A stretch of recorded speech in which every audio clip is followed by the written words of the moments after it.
Welcome to the Muscles and Magic the Gathering podcast. My name is Bobby Maximus. I am the Muscles, and you are here because you love Magic the Gathering, something that's been a massive passion of mine for over 3 decades. I started in 1994. My very first set was Unlimited.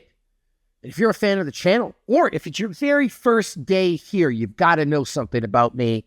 I am 100% into Commander. It is my favorite game. I believe it is the best format that Magic the Gathering offers, and it's something I absolutely love. As it stands right now, I actually have 62 fully completed Commander decks that live and exist in real time.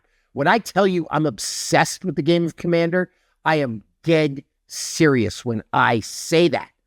At any rate, this is an emergency podcast today because yesterday we had a massive announcement from Gavin Verhey about some changes to the Commander format, and I want to dive right in and talk about these. Truth be told, I wanted to make this video yesterday the minute the announcement dropped, but I always try to give myself 24 hours before I make a reaction video. Obviously, this is a massive passion for me. I can get a little bit emotional about it, and I just want to make sure I give you the most real thoughts and the best I have to offer. So with all that said, we've had 24 hours to let the dust settle. Let's dive into some of those changes, all right?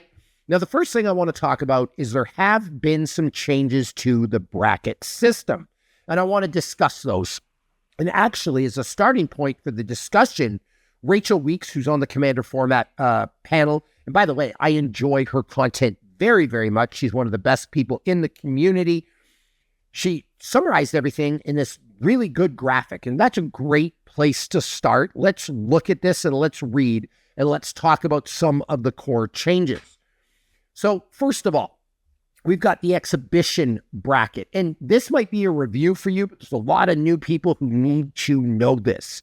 But the exhibition bracket, players expect decks to prioritize a goal, theme, or idea over power, rules around card or commander legality to be flexible if all players agree, win conditions to be highly thematic or substandard, gameplay to be an opportunity to show off your favorite creation.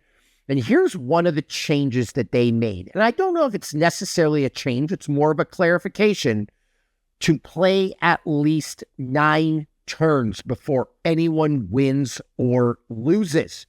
There's no game changers. There's no mass land denial. There's no extra turns. There's no 2-card combos. Now, there's a couple of stars next to the game changers, next to the extra turns, next to the 2-card combos, and you can rule 0 those out if those cards meet a theme. All right, so if they meet the theme of the deck and it's really important for the art of the deck, then you can make some exceptions. But I think the big thing here is people expect to play at least 9 turns. And one of the problems with Magic the Gathering, the Commander format, if you will, is trying to match up players that have similar expectations. In my pod, we play with banned cards. We play fast and furious. I expect games to turn or games to change on turn 3 or 4. I would rather sit down with my friends and play 4 or 5 games over a 2-hour period than have a long, drawn-out game. Now, that's how my pod plays. If you don't like playing that way, if you expect a 9-turn, 10-turn game and the game to go a certain way, we might not be able to coexist. And that's why the bracket system does exist, to try and be a starting point for discussion so people can have a pleasurable play experience. So that's the exhibition bracket. Bracket 2, the core bracket. Decks to be mechanically focused with some cards chosen to maximize creativity and or entertainment. Win conditions to be incremental, telegraphed on the board, and disruptible. We've got gameplay to be low pressure, proactive, and considerate, letting each deck showcase its plan, and to play at least 8 turns before anyone wins or loses. Again, no game changers, no mass land denial, no chaining extra turns, no 2-card combos. The biggest change to Bracket 2 is Precons will not automatically be a Bracket 2 deck anymore. And for what it's worth, I actually agree with this. Not all precons are created equally. There's some very powerful precons, like the Eldrazi precon, right? The Frodo and Sam one from Lord of the Rings, to me, that's one of the best precons ever. Then there are some precons that are not as strong. I think it was a mistake to group them all into category 2. And then what happens if you make a minor alteration to a precon? Like, how many cards, if you buy a precon and you upgrade it, how many cards can you upgrade it with before it turns into a bracket 3? 1 card, 2 cards, 3 cards, 4 cards. Like, that becomes a real slippery slope. So I'm glad that the precons are no longer tied to bracket 2. And this also maybe allows for, in future precons, for Wizards to print game changers into the precons, which I'm a big fan of because sometimes they just fit. So I think that was a great change by Wizards. Now we go to bracket 3. Decks to be powered up with strong synergy and high card quality. They can effectively disrupt opponents. Win conditions, it can be played from hand in 1 turn, usually because of steadily accrued resources. By the way, this is an incredible graphic. Well done, Rachel. Gameplay to feature many proactive and reactive plays, to play at least 6 turns before anyone wins or loses. You get 0 to 3 game changers, no mass land denial, no chaining extra turns, no 2-card combos before turn 6. So very clear definitions. And that's the thing that we're seeing evolve with the bracket system, just more clear and more concise definitions. Now, another big change to these earlier brackets, they took away the few tutors language. And I never liked that, by the way. Few tutors, what does that mean? Am I allowed 1 tutor, 2 tutors, 3 tutors, 4 tutors? Like, I had no clue what that meant. The other thing is not all tutors are made the same. I've said this before, I'll say it again. The holy trinity of tutors are the demonic tutor, the vampiric tutor, and the imperial seal. There's those and there's everything else. But it's really hard when you're telling me I can only have a few tutors in a deck and you're trying to maybe put a demonic tutor and then one of those creatures that fishes for a piece of equipment in the same category. They are not the same. The Holy Trinity is above all else. Now, that Holy Trinity of tutors, it's on the Gamechangers list. So the tutor thing or the tutor issue almost takes care of itself. So just a little more clarification. And I think it is absolutely stellar and honestly really insightful that they took away the few tutors language. Bracket 4, you're looking at an optimized deck. Decks to be lethal, consistent, and fast, designed to take people down as fast as possible. They do not adhere to the CEDH metagame, which I actually look at as a totally different game completely. I almost hold it aside from Commander. Win condition to vary from archetype to archetype, but can end a game quickly and suddenly. Gameplay is explosive, powerful, huge threats, efficient disruption, and your expectation is to play at least 4 turns before anyone wins or loses. I've seen people win on turn 3. I don't freak out if they win on turn 3. It's part of the game. If you're sitting down, and I play a lot of bracket 4 style gaming, if you're sitting down at a bracket 4 deck, there's unlimited game changers. There's no deck restrictions. Like, you are going for it. And I think that's actually the best bracket here, because I think with the other brackets, you're trying to appease too many people's expectations, and you're never going to please everybody at the table. I think if everyone builds a deck with the goal of winning, and I know everyone doesn't agree with that, right? You want to have a good experience. But if everyone builds a deck with the goal of winning, I think everyone's on the same playing field. And then you're not getting into this whole business of this card's too salty, this card's not salty enough. I don't like this card, but I like this card. I think that gets really difficult. And I'll tell you, maybe it makes me a little bit different, but I don't really care about winning or losing. I want to make a really competitive deck. But you know what the experience is for me when I sit down for a game of Commander? It's talking to my friends. It's getting to know people. It's human interaction. It's honestly getting destroyed by another person's deck and just marveling at like what their deck is doing. I've sat down to play before, and I've had a deck destroy me in 3 turns, and I learned And I love that because it gives me fuel to go home, improve my deck, tinker, maybe steal some of their combos. Like, that's why I am there. And I think I'm an outlier in the community, but I've never left a game salty or mad because I didn't win or my deck didn't do its thing. Like, really, I've just left grateful to have the opportunity to interact with some really, really amazing people, all right? So that's my thoughts. And I think if everyone played like that, the world would be a better place. But now I'm going down a rabbit hole we do not need to go down. And in the final bracket, we have CEDH, decks that are meticulously designed to battle in the CEDH metagame with the ability to win quickly or generate overwhelming resources, often built using existing CEDH knowledge. Like, there's a very specific metagame in there. Win conditions, they're highly optimized, and games can end on any turn. Not a lot of people, I shouldn't say not a lot of people play CEDH. I don't play CEDH, but that is CEDH. So to recap, the big changes to the bracket system: precons are no longer just bracket 2. They'll fit where they fit, all right? And the few tutors rule is taken away, which I think is great. I shouldn't even say it's a rule. It was a loose recommendation that didn't make a lot of sense and was, frankly, a little bit vague.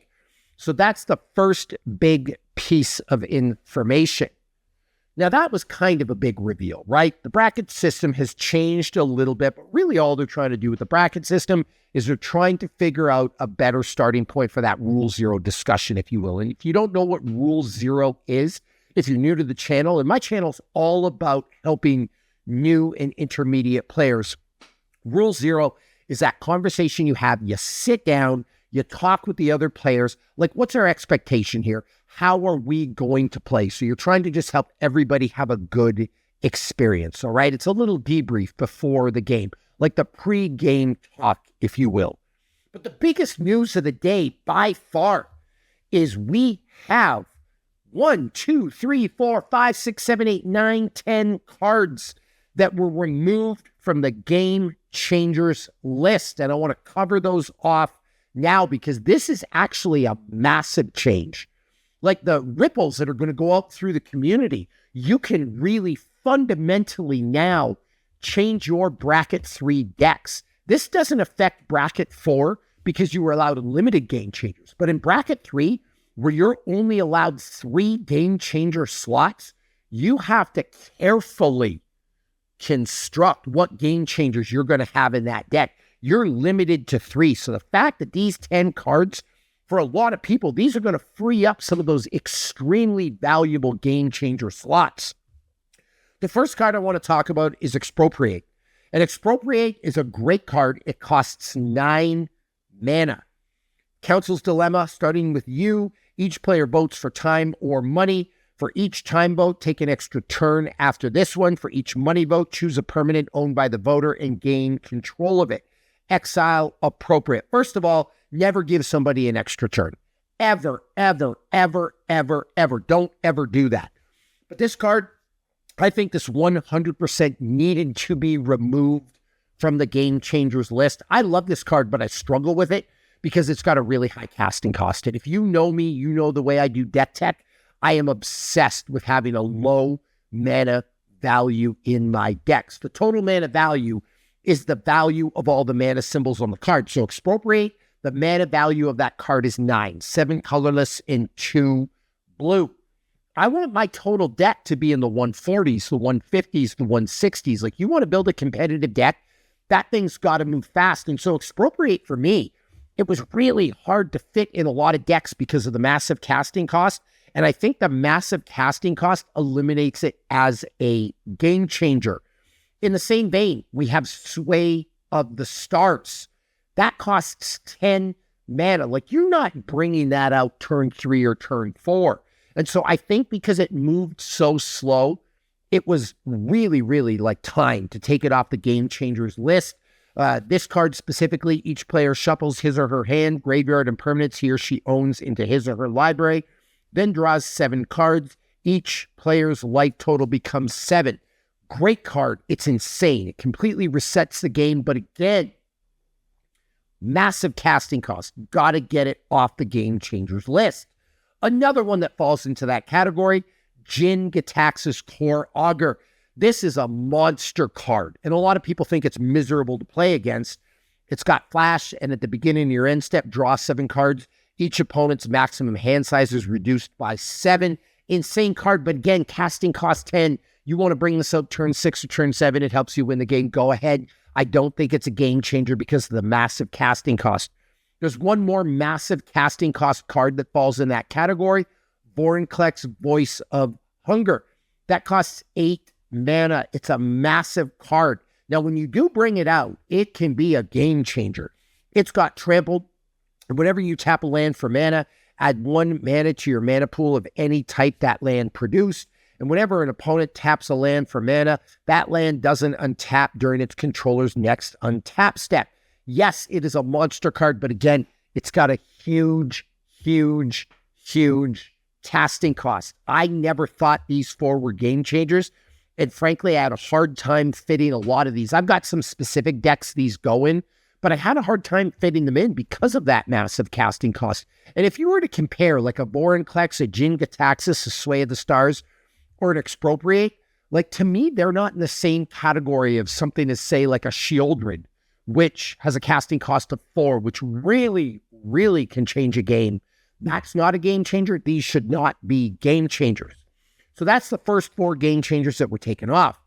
The next 4 were actually commanders, all right? They took away Urza Lord High Artificer's game changer status. And there's 4 cards that we'll get into. But basically, they were cards that were super powerful, but are mostly used as somebody's commander. Those are no longer game changers. And they did that because you can see these coming. Some people do not want to play against an Urza deck. They do not want to play against a Yuriko deck. And that's kind of a talk you can just have in Rule 0. So I think it's ideal that they took these away from the Game Changers list. There are a couple of decks, thematic decks, that I will use a card like Urza in the 99. But for the most part, if you're playing Urza, you're playing Yuriko, you're playing Kinnan, you're playing these cards they mentioned, and we're going to go over those cards, you're playing those as the commander. So I'm glad they're not having commanders as game changers anymore, if you will. Urza Lord High Artificer, it costs 4 mana. And don't get me wrong, these are insanely powerful cards. I think the general thought from the community is, oh, it's not a game changer, it's not a powerful card. That's not true. There are plenty of cards that are insanely powerful that are not on the game changers list. But this card got taken off. Urza Lord High Artificer, one of the best cards in Magic, especially if you're playing it as your commander. But when Urza Lord High Artificer enters the battlefield, create a 0/0 colorless construct artifact creature token with. This creature gets +1/+1 for each artifact you control. And then you can tap an untapped artifact you control to add mana. That's the real power of this card. And then you can shuffle your library, then exile the top card until end of turn. You can play that card without paying its mana cost. Basically, this is such an explosive commander, it's going to win you the game, right? You're playing against an Urza deck, you know what I'm talking about. Speaking of explosive cards, Yuriko the Tiger's Shadow, same kind of category. If you've played against this, you know what is coming. And that's the point to take it off the Game Changers list. But it's got Commander Ninjutsu, which means that you can return an unblocked attacker you control to your hand, put this card onto the battlefield from your hand or the command zone, tapped and attacking. So it's a great way to get Yuriko out. And then whenever a ninja you control deals combat damage to a player, reveal the top card of your library and put that card into your hand. Each opponent loses life equal to that card's converted mana cost. It is a monster. Another monster, Kinnan Bonder Prodigy. It costs 2 mana. Yeah, just 2 mana. And whenever you tap a non-land permanent for mana, 1 mana of any type that permanent produced.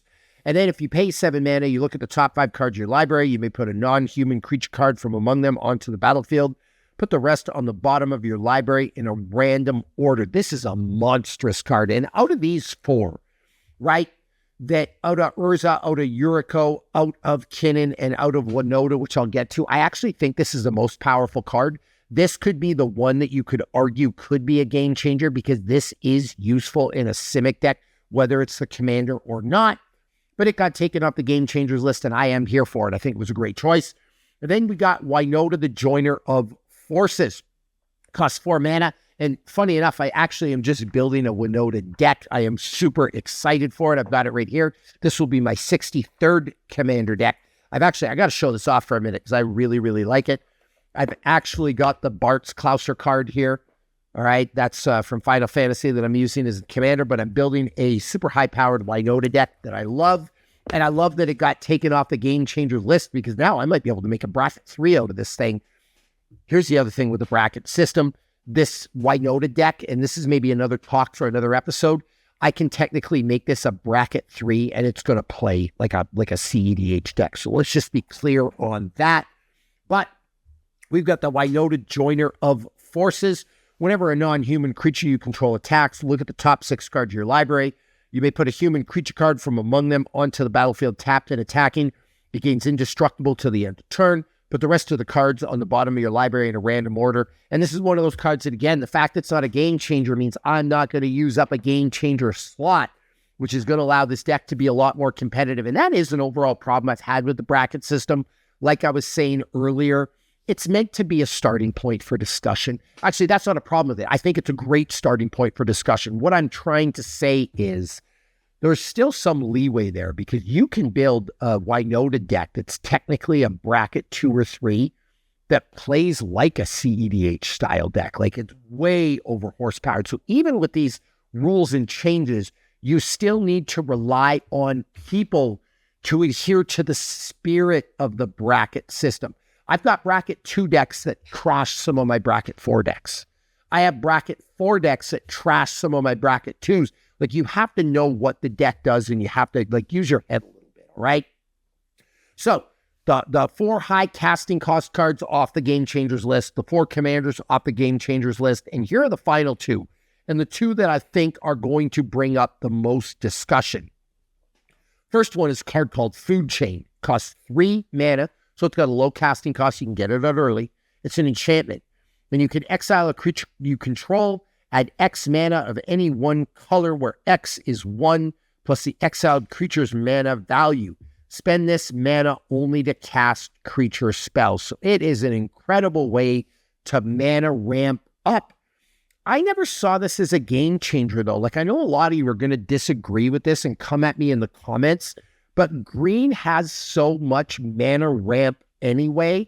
I am not running for a food chain to try and stick it in my decks. With a lot of my green decks, I have so much access to mana anyway, almost unlimited mana. I never used food chain a lot, but I know a lot of combo players love this card and have abused it. I'm not saying it's not good. I just think it was about time to take it off the Gamechangers list because green already has mana ramp through the roof. A lot of people disagree with that. That's just my take. I've never had a problem with a green deck creating a lot of mana. One of my favorite decks, for example, my Selvala deck, I don't think it needs a food chain, right? My Marwyn the Nurturer deck, I don't think it needs a food chain. Now, it's not just green, but my Lathril deck, which is green and black, I don't think it needs a food chain. It's got plenty of mana ramp. I mean, have a Gaia's Cradle in these decks to begin with. My Chatterfang deck, I have a Gaia's Cradle in it. Like, I just don't think the food chain does that much to be on the Gamechangers list. The final one, and this is the most controversial, the Deflecting Swat. The community seems split about this. I've been just, scouring online for 24 hours to try and see what reactions are. Some people agree. A lot of people seem to disagree. But Deflecting Swat, it costs 3 mana. If you control a commander, you may cast this spell without paying its mana cost. So it's one of those free spells. And you may choose new targets for target spell or ability. So it's kind of like a counter spell, kind of not. It changes the target. It's an insanely powerful card. I'm not disputing that. But is it the same level as a Force of Will? I don't think so. Is it the same level as a Fierce Guardianship? I don't think so. Like, I don't think it's as heavy hitting as some of those other cards. I actually put this more on the level of like a Deadly Rollick, if you will. I don't think this massively sways games. Put it this way. I have seen people use a Deflecting Swat, and it's a really smart play, but it doesn't have the same effect as like a Teferi's Protection, if you will. So I think it should have been taken off the Game Changers list. I never saw this as a game changer. And here's how I actually rationalize this to myself. When I look at the Game Changers list, it's like, what of these game changers do I want the most? Deflecting Swat has never been in the top 10, to be honest with you. Like, I want an Ancient Tomb. I want a Demonic Tutor. I want a Vampiric Tutor. I want an Imperial Seal, right? I've never said like, ooh, the number one card, I want a Teferi's Protection. I've never thought the number one card I want is a Deflecting Swat. So this is probably, like, as I kind of talk this through, and I'm just giving you my real reaction here, it's kind of on the border. I think it could be a game changer. I think it's not a game changer at times. It depends on the situation. But I can ride with this call. I am okay with this. So those are the 10 cards that they took off of the Game Changers list. To recap, we had Expropriate, we had Sway of the Stars, we had Jin Kataxis, we had Vorinclex, we had Urza, we had Yuriko, Kinnan, Wynota, Food Chain, and we had Deflecting Swat. Those were the big announcements for the day. Like, those are the things that are really, really going to affect you. There was some talk about the Silver Border Project, and I'm actually excited about that, and I wonder if I have a card here. I actually do. And what they're talking about in the Silver Border Project, let me just get my binder out here. By the way, I am the realest Magic the Gathering creator in the universe. I've got all the real cards. I do not play with proxies. And I live what I preach. Again, I have 62. I'm on my 63rd Commander deck. But I am looking for right now a card that I absolutely love that will demonstrate the Silver Border Project to you. But there has been some talk of people going through the Silver Border cards to decide which ones are legal and which ones are not legal. Now, some of the Silver Board cards are absolutely absurd and they can never be legalized. But then there are cards like this, the Earl of Squirrel. And I love my Chatterfang Squirrel deck. And I really, really want the Earl of Squirrel to be legal. What does the Earl of Squirrel do? It has Squirrel Link. Damage dealt by this creature also causes you to create that many 1/1 green squirrel creature tokens. Creature tokens you control are squirrels in addition to their other creature types. Other squirrels you control get +1/+1. And it's got a massive casting cost. It's got a casting cost of 6, right? Like, I actually used this in my deck and then I took it out because the casting cost was too high. But that's a card that's not abusive. That's a card that's actually in line. There's a lot of other cards that if you swing for damage, you can create creatures, or you can create tokens, or you can create whatever. So this is a Silver Border card that probably should be legal, all right? So the Silver Border Project, they're talking about pushing that forward maybe, but trying to make some of these Silver Border cards legal. Another big piece of news, hybrid mana. Something like a Deathrite Shaman. People are talking about, can I use that in a mono green deck or a mono black deck? I actually don't think that changes the game that much. The card used to be designed like that. It's like an ore card. So I actually would like to see that. I think that would be a good change. I would love to put a Deathrite Shaman in some of my mono green decks. So they talked a little bit about hybrid mana. And then another piece of news, and here's where we're going to end the show, but this actually could be a big one. They hinted at the potential banning of 2 cards, Rhystic Study and Thassa's Oracle. You know what I think about the ban list. Please, please, please, Gavin, Blake, Rachel, Josh, the Commander format panel, do not ban any more cards. Please, I beg you. In fact, take more things off the banned list. Rhystic Study, yes, it's a salty card. Sure. Yes, it can be oppressive. Sure. But is it really that much more punishing or oppressive than an Esper Sentinel, than a Grand Abolisher, than a Drannith Magistrate, than a Voice of Victory, than a Grand Arbiter Augustine? Is it really that much more oppressive than, I'm going to say, a Vorinclex or a Jin-Gitaxias or a Shieldred? Like, there's a lot of these cards that are super, super powerful. My point is there will never be a shortage of cards in the Magic the Gathering community that people don't like. I know people that get bent out of shape if you use a Farseek or a Cultivate or a Kodama's Reach. I know people that get bent out of shape if you use a Birds of Paradise. I know that sounds absurd, but people get salty. People hate certain commanders. People hate certain cards. Are we really going to go down the road of banning a card because a certain percentage of the community hates it? And then how does a guy like Josh feel? And Josh, this is like an open question to you. I don't know if you've seen any of my content. I don't even know you know who I am, but I love your content. I love what you do. You love Rhystic Study.